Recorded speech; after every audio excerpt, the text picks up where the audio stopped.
Here's the latest cruise ship passenger news, this time coming out of the beautiful port of San Juan, Puerto Rico, where hundreds of thousands of protesters have amassed in Old San Juan to protest the LUMA, the electrical company of the island, for their inefficient, constant blackouts and other problems that they have that are affecting residents on the island.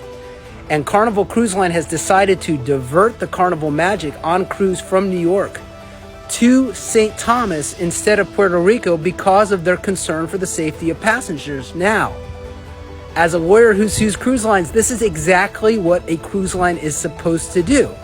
If they think that a port they're about to visit has got some civil unrest, an increase in crime, or other dangers that could affect the safety of their passengers, they must go to a different port. They must find there's 101 different places you could visit in the Caribbean, and they need to avoid this situation. So I applaud Carnival for doing this.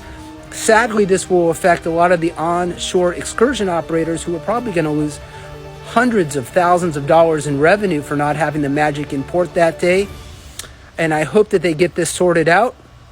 We wish everybody on the Magic well. Tell me what you think. And as always, have a safe cruise.